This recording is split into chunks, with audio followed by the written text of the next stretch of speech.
খুবই পছন্দ করি, কিন্তু কথা হচ্ছে যে যেহেতু সেটা লিগালি আমাকে সাপোর্ট করছে না ইন্ডিয়া গভর্নমেন্ট, ইয়েস, তো সেই জন্য আমি ওটা বাদ দিতে বাধ্য হই। Right. That's not in my hand তো actually, bound to keep fish on, bound to keep fish only. তো আমি এইখান অব্দি এসে পৌঁছালো, টেবিল হলো, অ্যাকুরিয়াম হলো, মেরিন হলো, ফিশ অনলি ডিসাইড হলো। ওকে।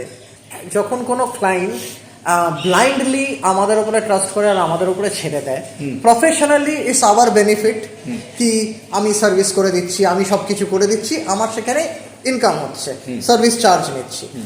কিন্তু রিভার্সলি আমি অ্যাজ আ হবিস্ট যখন দেখি একজন ক্লায়েন্ট নিজে হবিস্ট হয়ে জিনিসটা বোঝার চেষ্টা করছে, নিজে নলেজটা নিচ্ছে, নিজে করার চেষ্টা করছে, সেইখানে ইমমেটেরিয়াল আমার ডাইরেক্ট মানে ফাইন্যান্সিয়াল বেনিফিট হোক না হোক, আমি হবিস না হলে আপনার প্রফিট বেশি, এটাই আপনি বলতে চাইছেন? হ্যাঁ, হবিস না হলে প্রফিট আমার বেশি ডাইরেক্টলি, হ্যাঁ। আর হবিস্ট হলে এই হবিটার প্রফিট বেশি।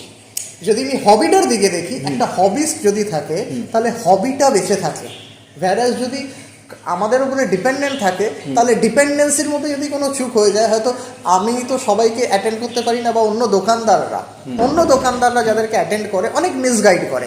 একজন জেনুইন হবিস্টকে মিসগাইড করা অত ইজি হবে না। যদি তার নিজস্ব নলেজ থাকে তাহলে তাকে ভুল বোঝানোটা ইজি হবে না। ভ্যারাজ যদি আপনার কোনো নলেজ না থাকে আর আমি আপনাকে যা বোঝাবো আপনি সেইটাই বুঝে নেবেন, তাহলে মিসগাইড করাটা খুব ইজি হয়ে যায়। তো আজকের এই মার্কেটে একটা জিনিস খুব প্রবলেম হচ্ছে, মানে যারা হবিস্ট তারা হবিটাকে ধরে রাখতে পারছে, আর যারা হবিস্ট না, যারা বুঝছে না, হয়তো রঙিন মাছটা রাখতে চাইছে আর কারুর না কারুর কাছে গিয়ে স্যালেন্ডার করছে আমি রাখতে চাইছি, তারা যেরকম যেরকম বলছে তারা করে নিচ্ছে। অ্যাজ আ রেজাল্ট কি হচ্ছে, এই হবিটা ডিটোরিয়েট হয়ে যাচ্ছে, এই জিনিসটা নেগেটিভ হচ্ছে, ড্যামেজ হচ্ছে। এখানে দুটো কথা বলবো। এক নম্বর কথা হচ্ছে যে হয়তো অনেক হবিস্ট আছে, কিন্তু তারাও আমার মধ্যে যেরকম 25 বছর টাইম লেগে গেছে, আমি তো টাইম দিতে পারিনি। এবার কথা হচ্ছে তারাও হয়তো কোনো না কোনো কাজের পিছনে আছে।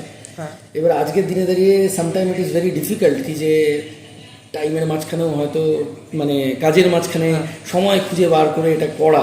হয়তো সে মাছটাকে ভালোবাসে, সে হয়তো একজন হবিস্ট, সে হয়তো নলেজও আছে, কিন্তু হয়তো আউটসোর্স করে দিচ্ছে আপনাকে কি যে না ভাই রেগুলার মেনটেন্যান্সটা এসে করে দিচ্ছে, বিকজ টাইমটা দিতে পারছেন।